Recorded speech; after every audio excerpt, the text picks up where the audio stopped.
자, 이 바다라고 하는 의미가 다시 예를 들어 바다라고 한다 그러면 이 바다를 선생님이 이렇게 끊었다고 생각을 해봅시다. 바와 다로 분해를 시켰어요. 그러면 우리가 알고 있는 그 바다, 넘실대는 바다의 의미가 어떻게 된다? 사라지게 돼버립니다. 즉 바다는요 더 이상 나눌 수 없는 그런 말이에요. 다시 얘기하면 그래 이건 뭐다? 더 이상 나눌 수 없는 의미의 최소단이다. 즉 바다 이 두 글자 자체가 하나의 형태소를 지닌다. 하나의 형태소다 라고 얘기할 수 있는 겁니다. 자, 그러면 선생님이 예문을 통해서 여러분들 쉽게 조금 이해할 수 있도록 도와드릴게요. 자, 우선은 형태소라고 하는 건 기준에 따라서 크게 네 갈래로 나뉩니다. 두 가지의 기준이 있어.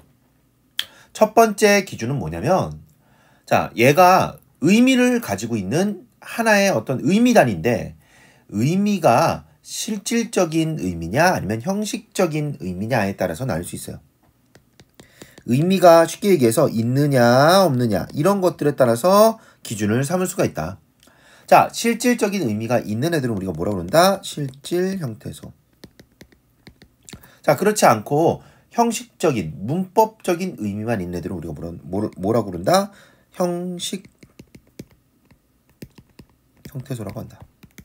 실질 형태소는 형식 형태소는 어떠한 차이가 있는가 라고 했을 때 선생님이 형식 형태소는 이렇게 외우라고 그랬어. 접사, 조사, 어미. 그래서 접, 조 이렇게 외우라고 했었어요. 자, 그런데 이렇게 단순히 외우는 것 말고 실질적인 의미가 있는 것, 형식적인 문법적인 의미가 있는 것은 무엇이냐라고 했을 때 실질 형태소라고 하는 건 구체적인 사물이든 어떤 존재든 무언가가 반드시 어떻게 보면 우리 삶에서 그 실체가 있거나 아니면 어떤 형식, 어떤 그 의미가 제대로 박혀 있는 것들을 얘기하는 거야. 무슨 얘기냐면 예를 들어 단어 같은 것들이지. 그리고 쉽게 얘기하면 또 용언이라고 하는 개념이 있는데요. 용언이 뭐냐면요. 동사하고 형용사 얘기하는 거야. 근데 이 동사, 형용사 부분에서 예를 들어서 먹다라고 하는 단어가 있다고 해봅시다. 먹다라고 하는 동사가 있어요. 그러면 이 먹다를요. 한번 의미를 한번 생각해보자. 먹이 중요하니 다가 중요하니?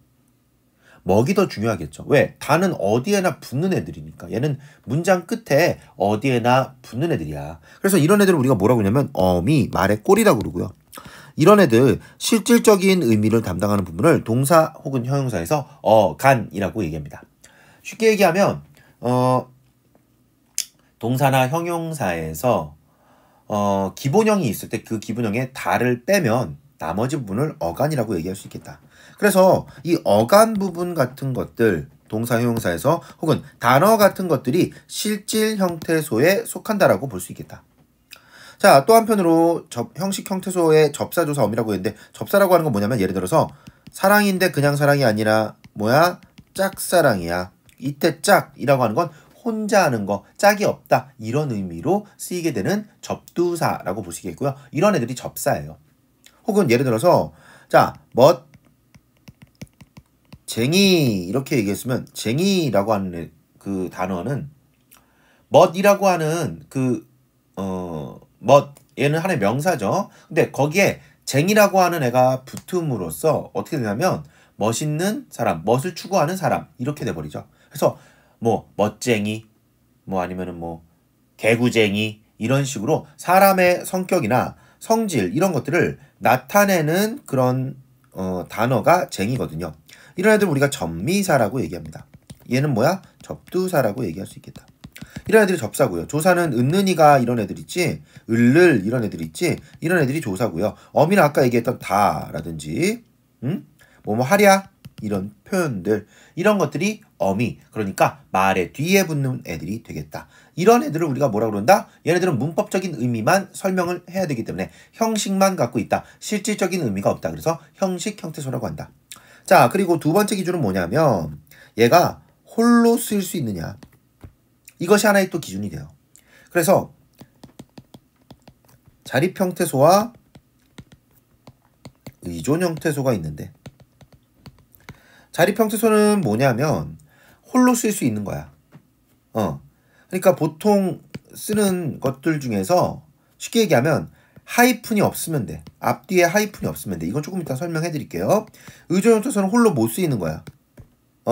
예문을 한번 선생님이 써보도록 할게요. 자, 나는 밥을 먹었다. 그러면 여기에서 우선 자립과 의존의 여부만 형태소를 한번 구분 지어 볼게요. 자, 빨간색으로 표시할게요. 자, 나 홀로 쓰일 수 있어요. 그럼 얘는 자립이야, 의존이야? 자립이에요. 는 이거 혼자 못 쓰이죠. 이렇게 쓰게 되죠. 뒤에 앞에 뭐가 붙어야 된다는 거야. 그래서 하이픈을 붙인 거예요. 얘는 의존이 돼. 그치? 밥. 엄마, 나 밥 줘. 뭐라고? 밥. 이렇게 얘기할 수 있잖아. 그러면 얘는 혼자 쓰일 수 있는 거니까 자립이고요. 이거 혼자 못 쓰여요. 그러니까 의존이다. 자, 먹었다 이 부분은요. 자, 혼자 못 쓰이죠? 이렇게 되고요. 엇은요. 앞뒤로 있어야 돼. 그리고 다는 앞에 무언가 어간 부분들이 붙어야 되는 어미예요. 얘 의존이고 얘 의존이고 얘도 의존입니다. 왜? 앞이나 뒤에 뭐가 붙어야 되니까. 홀로 못 쓰이니까. 됐어요? 자, 이렇게 나누는 게 지금 자립이냐 의존이냐에 따라서 나뉘게 된 것이고요. 실질이냐 형식이냐에 따라서 선생님이 또 이 문장을 한번 구분해 보도록 할게요. 자, 실질이냐 형식이냐 한번 구분해 보자. 나 실질적이야. 실질 형태소. 자, 그 다음에 는 얘는 형식 형태소야. 왜? 얘 조사니까. 밥. 자, 자립 형태소이자 또 얘는 그러니까 얘는 실질적인 의미가 있지. 그치? 그래서 실질 형태소. 얘는요 홀로 못 써요. 얘 조사예요. 그러니까 형식 형태소. 자, 그 다음에 먹 같은 경우에는 실질적인 의미가 있어. 먹다의 주체적인 그 대부분의 어떤 그 의미를 담당하는 부분이죠. 그쵸? 그래서 얘는 실질이고요. 다는 다 형식입니다. 얘도 어미고 얘도 어미인데 얘는요 뭐라고 그러냐면 어말어미라고 그래요. 왜? 말의 끝에 오는 어미니까. 말의 끝에 오는 어미라서 어말어미라고 합니다. 다 같은 애들. 자, 그런데 앞에 있는 애는요 뭐라고 그러냐? 어말어미 앞에 있다고 그래서 선어말어미라고 얘기해요. 그리고 얘는요 시제를 가리켜요. 과거 시제를 가리킨다. 이렇게 볼 수 있겠습니다. 자, 선생님이 예문을 통해서 얘기를 했는데요. 자, 그렇다면 우리 앞서서